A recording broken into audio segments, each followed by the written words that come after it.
Então, a partir de agora começou a gravação, tá bom? E a gente vai falar aqui das fontes históricas. Diga, Gabriel. É a semana 4? É a semana 2 do PET complementar que a gente vai iniciar agora, tá bom? Antes de começar a passar os slides, eu queria passar um vídeo para vocês para a gente introduzir o tema, tudo bem? Então, Ok. tá todo mundo vendo aí o vídeo? Sim. Ok, então vamos começar.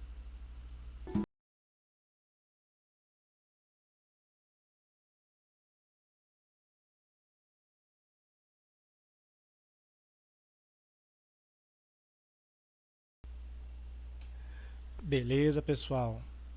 Deu para ver o vídeo aí? O áudio estava ok? Sim. Tava.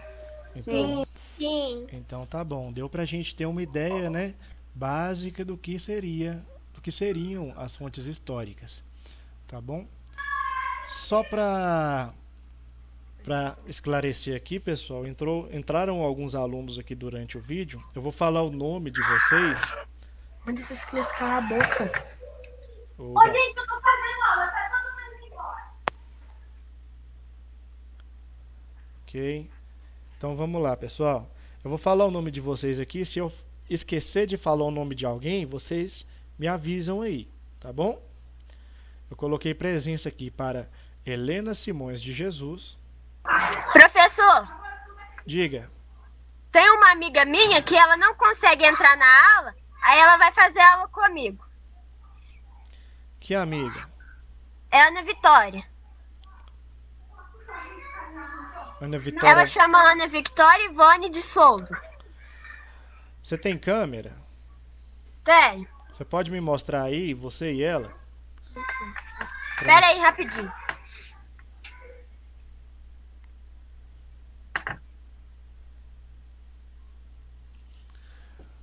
Ok. Ah, ela aqui. É a Mariana e a Ana Vitória, né? É. Então tá bom, vou colocar a presença aqui para ela. Tá. Ok. Então eu vou falar o nome aqui de vocês. Eu peço a vocês que fechem o áudio de vocês enquanto eu falo.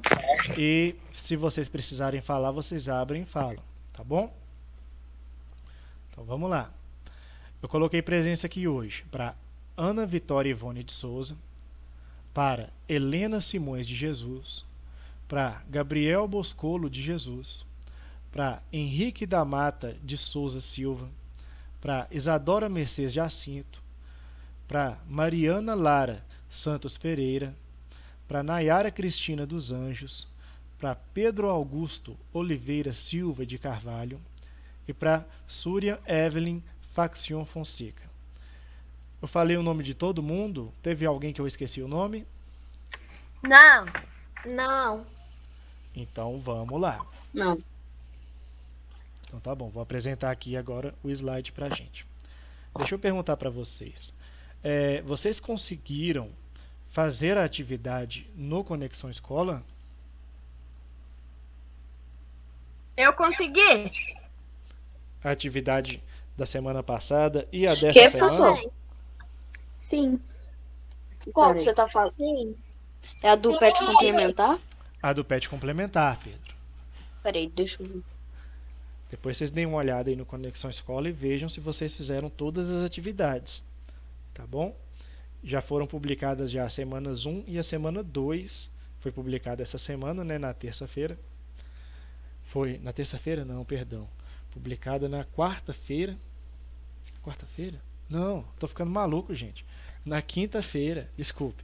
Foi publicado na quinta-feira a atividade dessa semana, tá bom? Façam lá porque o prazo ele vai vencer na quinta-feira que vem, ok? Mas aí, como a gente já fez a correção da semana 1 do PET complementar, nós vamos iniciar aqui o conteúdo da semana 2 do PET complementar, com o tema O que são fontes históricas, ok? Então vamos lá. O que são fontes históricas? Fontes históricas, pessoal, são vestígios materiais ou imateriais da ação humana, ou seja, tudo aquilo que é gerado por seres humanos no tempo é considerado uma fonte histórica, tá bom? Um lápis que a gente escreve foi feito por seres humanos, pode ser considerado uma fonte histórica, né? A roupa que a gente veste, os livros que a gente lê, né? Até a comida que a gente come, né? As receitas dessas comidas, tudo isso são fontes históricas. Por quê? Porque elas são vestígios da ação humana na história, ok? Tudo aquilo que o ser humano faz na história se torna uma fonte histórica, ok? E essas fontes históricas, elas são a base da investigação historiográfica, ou seja, para o historiador escrever o livro de história, né? O livro de história que vocês usam hoje em dia nas aulas, né? Ou então, no caso, acho que vocês ainda não receberam um livro didático, mas livro didático que é usado geralmente, e outros livros, né, de conteúdo científico, para a história não ser simplesmente um exercício de adivinhação, o historiador ele baseia o seu estudo, sua pesquisa, seu conhecimento na fonte histórica, ok? E a fonte histórica, ela pode se dividir em fontes diretas e fontes indiretas. E aqui eu trouxe dois exemplos para vocês aqui, ó, de fonte direta e fonte indireta. Primeiro vamos ver. O que seria uma fonte direta? Fonte direta seria aquela que é feita pelos contemporâneos. E a fonte indireta é aquela que é produzida na consulta de fontes diretas. Em outras palavras, né? Fonte direta é aquilo que é feito pela pessoa. Vamos imaginar que eu fui na casa do Pedro e o Pedro assou um pão de queijo para mim comer, né? Aí o pão de queijo seria a fonte direta, né? Ele foi feito pelo Pedro durante o tempo. Agora, se eu pego um papel, uma caneta e escrevo, falo assim: hoje estou aqui comendo um pão de queijo do Pedro. O pão de queijo do Pedro está muito gostoso. Ou então eu falo assim: o pão de queijo está ruim, ou então está bom. O que eu escrevi é uma fonte indireta, tá bom? A fonte direta seria o próprio objeto e a fonte indireta seria o que foi produzido a partir do objeto. Deu para entender mais ou menos? Acho que não, né? Ficou meio confuso? Fala aí, Deu pra pessoal. entender, sim. Deu? Sim. Então, beleza. Eu vou usar aqui um outro exemplo só para fixar bem na cabeça de vocês. Aqui eu trouxe o exemplo de fonte direta, o Código de Hammurabi. Quem já ouviu falar naquela frase, olho por olho e dente por dente? Quem já ouviu essa frase, olho por olho e dente por dente? Mas eu não sei o significado, não. Beleza, vou explicar o significado agora para você, Henrique. Olho por olho e dente por dente é uma lei que surgiu na Mesopotâmia, tá bom? É a lei do Hammurabi. Na Mesopotâmia existia um imperador chamado Hammurabi. E Hammurabi estava tendo muitos problemas no seu território porque estava muita gente cometendo crime, tinha gente que matava, tinha gente que roubava, tinha gente que fazia todo tipo de coisa errada, né? Coisa considerada errada, só que não tinha como julgar todo mundo, porque era tanta coisa errada que acontecia que Hammurabi não conseguia julgar todas as pessoas. Então ele resolveu fazer o seguinte: não, eu não vou conseguir dar sentença para todo mundo, então eu vou escrever uma lei. E junto com essa lei eu vou escrever a consequência para quem quebrar a lei. Foi o primeiro código penal da história, tá bom? É o Código de Hammurabi. E era baseado nessa frase, olho por olho e dente por dente. E como que funcionava o Código de Hammurabi? Vamos imaginar que a Helena, ela é uma engenheira, né? E ela vai lá e constrói uma casa para mim. Eu falo: ó, Helena, eu estou precisando de uma casa. Ela vai lá e faz o projeto de uma casa e manda seus funcionários construírem a casa para mim. Mas aí, a casa ela cai em cima de mim. O teto da casa cai em cima de mim e eu quebro uma perna. O que vai acontecer? Segundo a lei de Hammurabi, a engenheira que fez o projeto e o projeto quebrou a minha perna, vai ter que ter a perna quebrada também. Olho por olho, dente por dente. Né? Se numa briga, numa briga não, vamos imaginar que um assaltante chega até você, te rouba, né, alguma coisa e quebra o seu dente. Dá um soco e quebra o seu dente. Esse assaltante vai ter que devolver a coisa que te roubou e vai ter o dente quebrado. Né? Se alguém vai lá e te arranca um olho, a lei ela obriga que essa pessoa que arranca o olho também tenha o olho arrancado, olho por olho, dente por dente. E essa pedra aqui, ó, tá vendo? Tá vendo que tem uma rocha aqui esculpida? Tá vendo? Tá todo mundo conseguindo ver aí, legal? Sim. Sim. Essa rocha é a rocha onde foi esculpido essas leis, onde foram esculpidas essas leis. Essa rocha é o Código de Hammurabi, tá bom? É uma rocha antiquíssima, ela foi feita muito antes do nascimento de Jesus, tá bom? Oi, Mariane, deu para entender aí? Sim. Beleza. Então, a rocha seria a fonte direta. Por quê? Porque hoje a gente está falando do Código de Hammurabi, e qual que é a fonte? O próprio código, a própria rocha onde foi esculpido o código. Né? Ela foi produzida na época em que o código funcionava, né? Ou seja, ela foi feita pelos contemporâneos. Quando a lei do Código de Hammurabi era aplicada, que foi construída essa fonte histórica aqui. Ok? Por isso uma fonte direta. E abaixo a gente tem esse livro, Comentários ao Código de Hammurabi, o Rei do Direito e da Justiça. Né? Esse livro aqui do Carlos Alberto de Queiroz. Esse livro seria uma fonte indireta, porque a gente também pode usar esse livro para entender o que foi o Código de Hammurabi. A gente pode usar esse livro para entender do que falava o Código de Hammurabi, para que ele servia. Né? Mas esse livro ele não é a fonte direta, ele não é o Código de Hammurabi. Ele é uma fonte indireta, ele fala da fonte direta, ok? A fonte indireta ela é produzida na consulta de fontes diretas. Falei bastante, mas assim, deu para entender? Sim. Então, beleza, então vou passar. Entendendo as fontes históricas. O historiador produz conhecimentos com enfoque nos acontecimentos passados. A principal ferramenta do historiador é o estudo e a análise das fontes históricas. O estudo da história auxilia o entendimento da realidade humana. Ok? Então, pessoal, como a gente sabe, o estudo da história, o trabalho do historiador é entender, é buscar, construir conhecimentos que expliquem o que acontecia no passado, como os homens do passado viviam, né? O que aconteceu antigamente, nos tempos do passado. Tem uma frase que fala o seguinte: a história é a ciência que estuda o homem no tempo.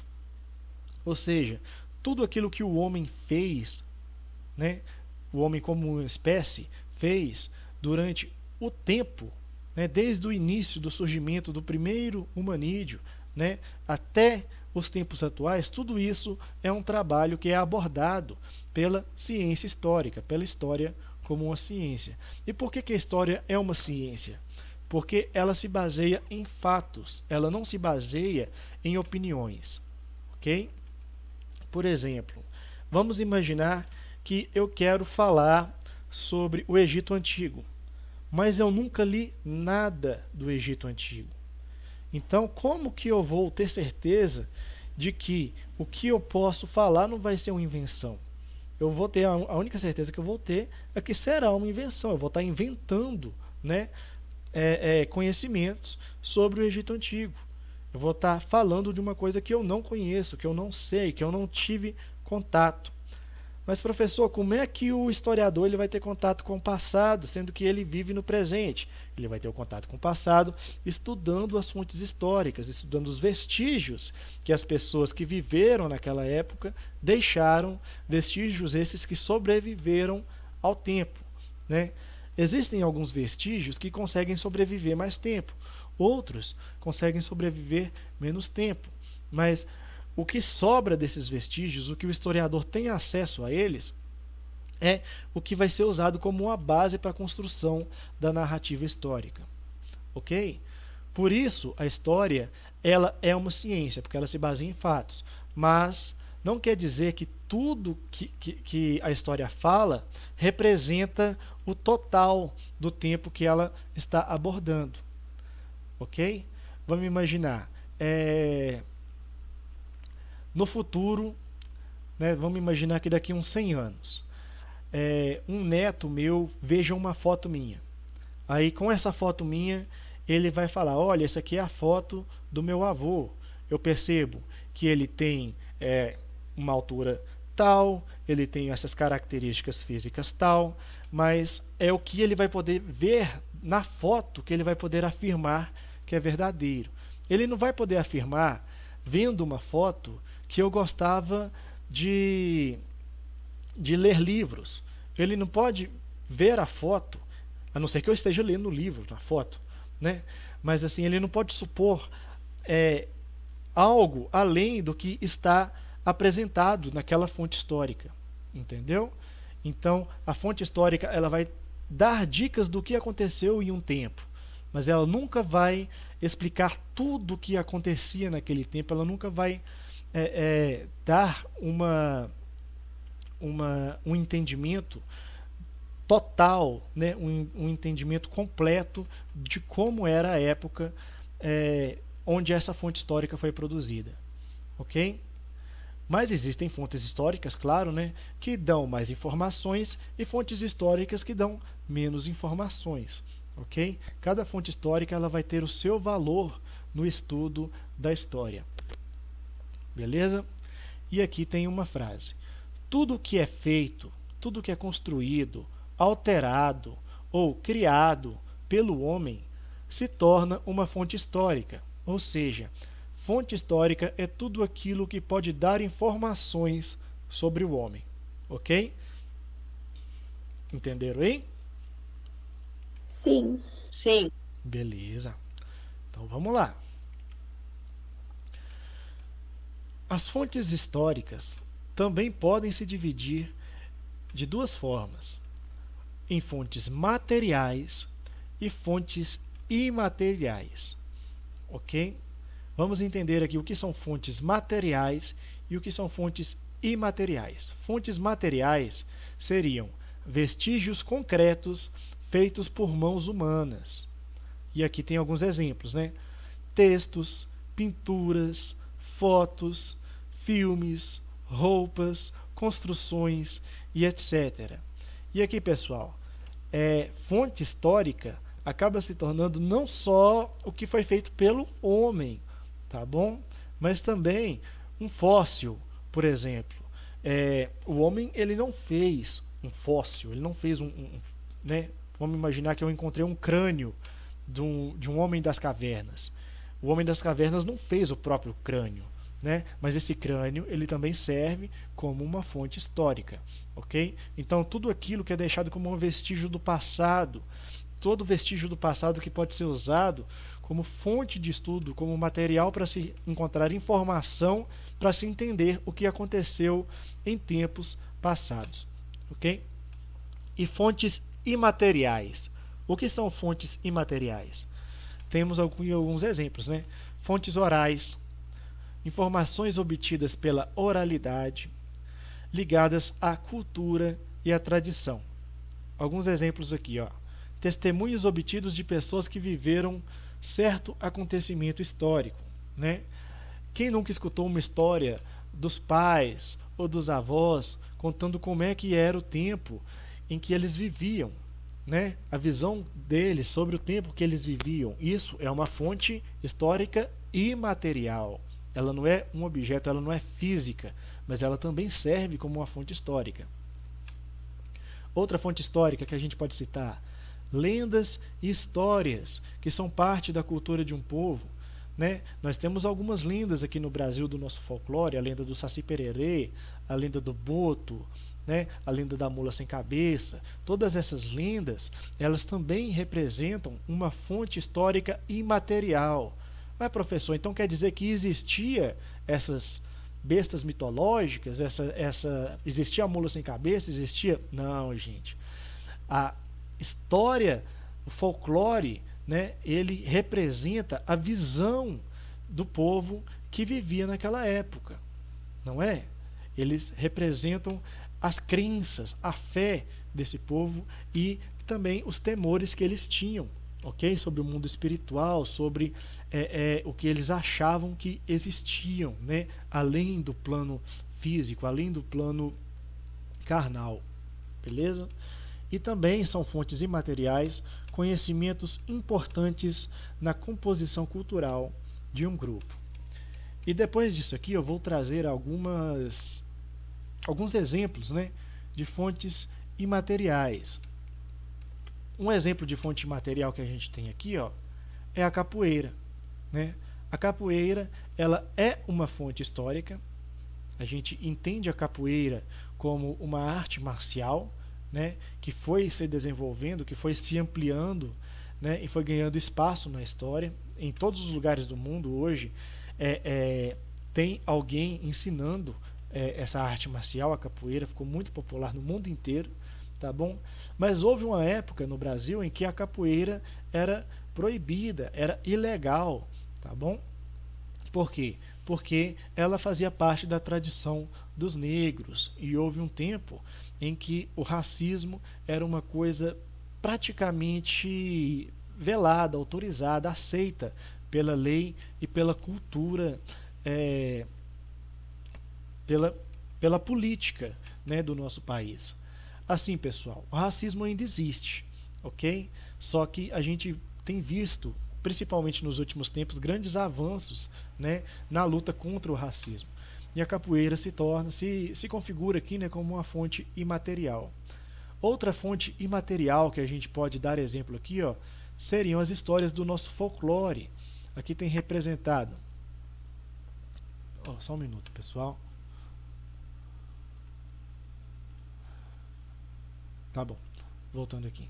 Aqui a gente tem representado, né, alguns personagens do nosso folclore.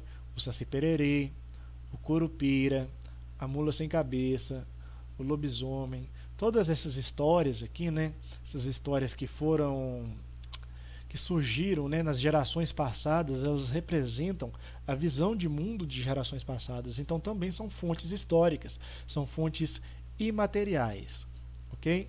Outra fonte material que eu coloquei aqui, ó, é a culinária, a gastronomia. Coloquei como exemplo o pão de queijo, né? O pão de queijo, ele é uma fonte histórica, ele é um aspecto cultural de qual estado? Estado de Minas Gerais, né? O estado que a gente vive é um patrimônio cultural de Minas. Então também se torna uma fonte histórica. Outra fonte histórica que a gente tem é a tradição da Páscoa, né? A tradição da Páscoa, que tem um significado cristão, o significado da ressurreição de Jesus, né? Antigamente a Páscoa era celebrada com ovos de galinha mesmo, tá bom?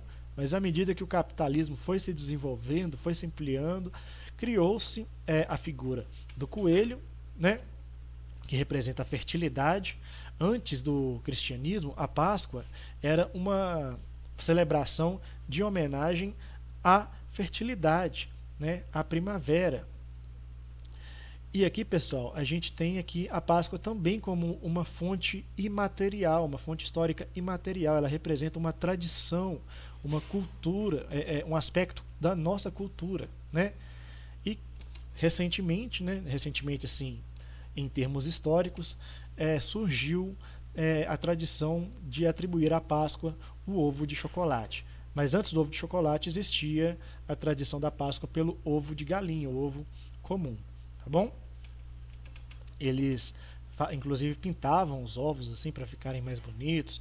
Tinha a tradição de esconder os ovos, né, e botar as crianças para procurar os ovos coloridos, e quem conseguisse mais, ganhava um presente, e assim surgiu a tradição da Páscoa, também uma fonte histórica imaterial.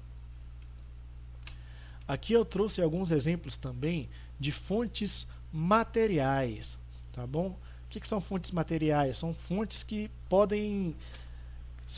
foram produzidas diretamente pelo homem como objetos, como materiais, aquilo que pode ser tocado, que pode ser visto, né? São fontes físicas. E aqui alguns exemplos de fontes materiais. Um fóssil, né? Um fóssil de um animal extinto, né? Ou então um fóssil de um ser humano, mesmo da antiguidade, também pode ser considerado uma fonte histórica. Um livro antigo, né? Os livros podem ser considerados fontes históricas também. Aqui eu trouxe um exemplo de um livro medieval. Nessa época ainda não existia a imprensa e os livros eram todos escritos à mão, tá bom? E era muito raro se ver um livro, né? Só a Igreja Católica que guardava, né, seus livros em sua biblioteca. Isso até a invenção da imprensa, né, onde os livros puderam começar a ser impressos através da prensa móvel de Gutenberg. Outro exemplo que a gente pode dar aqui, ó, de fonte material seriam as pinturas rupestres, né, as pinturas feitas pelos homens da pré-história, na Idade das Pedras, né? A gente tem aqui a pintura rupestre que representa o cotidiano, a visão de mundo desse homem pré-histórico, né? A gente vê que ele representa aqui, ó, grandes animais, né? Ele representa homens aqui, ó, usando arco e flecha, animais fugindo, né? Representa o cotidiano em que ele vivia, ok? A gente tem aqui uma outra fonte histórica que a gente pode citar, um navio naufragado, né? Esse navio aqui é um navio holandês que está naufragado há mais de 400 anos, tá bom? Aí eu trouxe aqui a foto dele para a gente poder ver. Outra fonte histórica que a gente pode considerar seria as construções. E nesse exemplo aqui de fonte material de construções, eu trouxe o Coliseu Romano. Esse Coliseu, pessoal, ele foi construído pelos romanos mais ou menos no ano 80 depois de Cristo, e ele era usado para combates de gladiadores, né? Quem eram os gladiadores? Eram as pessoas que eram capturadas pelo Império Romano. O Império Romano ele ia expandindo o seu território, né? Dominando outros povos, e esses povos que eram feitos prisioneiros, né? Eram levados até Roma para serem escravizados. E alguns que eram mais fortes, né? Eles não eram escravizados, eles eram colocados como gladiadores, e eles iam literalmente lutar entre si aqui no Coliseu. Aí nessa luta eles davam para eles uma espada ou um porrete, davam pouca coisa de armadura mesmo assim, para realmente mostrar o corpo musculoso deles, ver eles lutando. E essas lutas sempre acabavam em morte. E dava-se a promessa, né, ao gladiador, quando ele ia lutar no Coliseu, que se ele vencesse, o gladiador que conseguisse vencer a batalha, aqui, ó, ele ganharia a sua liberdade. Ele não seria mais um escravo de Roma, ele seria um homem livre, um cidadão romano, ok? Nessas batalhas de gladiadores não ocorriam só batalhas entre pessoas, entre homens gladiadores, não, ok? Ocorriam também batalhas entre homens e animais, ok? Traziam animais de outros territórios, animais da África, né? Traziam leões, rinocerontes, elefantes, né? Todo tipo de animal, assim, touros, né? Animais que eram colocados para lutarem, né, contra esses gladiadores, ok? E aqui nesse Coliseu também eles faziam batalhas simuladas, batalhas marítimas, batalhas navais simuladas. Como que eles faziam? Existia um sistema de canais em Roma antiga, onde eles enchiam todo o Coliseu de água, e em cima do Coliseu eles colocavam navios, pequenos navios, né? E colocavam esses navios para bombardear um ao outro, para tirar um ao outro, né? O navio que conseguisse afundar o outro saía vitorioso, ganhava prêmios. E as entradas eram gratuitas, né? Todo o povo de Roma se reunia aqui no Coliseu para ver essas batalhas, né? Batalhas navais e batalhas de gladiadores. Essas batalhas navais eram muito interessantes também, porque vamos imaginar que Roma está em guerra com os gauleses, por exemplo. Eles colocam lá um navio e falam: esse navio aqui é um navio romano e o outro navio é um navio gaulês. E o povo ficava frenético e corria lá e lotava o Coliseu, né? Todo mundo para ver essas batalhas, ok? Se representa também uma fonte histórica material. A gente tem aqui, ó, ao lado, uma fotografia. As fotografias, elas também são fontes históricas materiais, tá bom? Aqui a gente tem a representação dessa fotografia de um soldado na Primeira Guerra Mundial sofrendo de neurose. O que é a neurose, pessoal? É aquele choque, a pessoa está com o psicológico extremamente abalado, né? E olha só para você ver, dá para ver que ele tá com uma cara realmente que representa, a expressão facial dele representa mesmo uma loucura, né? Veja os olhos aqui, esse sorriso, dá uma impressão que ele está fazendo uma força absurda para parecer que está tudo bem, né? Enquanto ele via as pessoas morrendo ao seu lado, né? Gente morta há muito tempo, que não era enterrada, ficava apodrecendo ao seu lado, cheio de rato aqui também, dentro dessas trincheiras da Primeira Guerra Mundial, né? Enfim, um cenário de terror constante, né? E aqui a gente vê ele sofrendo de neurose. Uma foto, né, que representa bastante do terror que os soldados eram expostos durante a Primeira Guerra Mundial. Então, uma foto também pode ser uma fonte histórica, né? Aqui ao lado a gente tem uma calça, mas não é uma calça qualquer. É uma calça de 3.300 anos. É a calça mais antiga do mundo, né? A calça encontrada até hoje mais antiga do mundo. A calça de 3.300 anos encontrada por arqueólogos alemães na China, né? Já explica como é que os homens na antiguidade, né, há 3.300 anos, se vestiam, ok? E aqui por último, né, nossa aula vai terminar daqui 2 minutos. Aqui por último a gente tem o sarcófago egípcio, né, a tumba de Tutankhamon, que também representa toda a pompa, toda a riqueza que os imperadores, né, os faraós egípcios tinham na antiguidade egípcia. Tudo isso, pessoal, são consideradas fontes históricas materiais, tá bom? Sobre isso aqui que a gente falou, das fontes diretas e indiretas, da fonte histórica como toda manifestação da presença humana no tempo, no mundo. Sobre as fontes materiais e imateriais, desses exemplos aqui que eu passei, ficou alguma dúvida? Deu para entender tudo? Sim. Deu. Então, beleza, pessoal. Eu vou dispensar vocês aqui, Deu. tá bom? Faltam 2 minutos para a aula acabar. Muito obrigado, foi um prazer estar com vocês e até a próxima. Até a próxima. Tchau. Boa tarde. Tchau. Até a próxima. Valeu. Muito bom. Tchau. Valeu, boa tarde. Abração. Até a próxima. Tchau, tchau. Tchau, boa tarde. Boa tarde.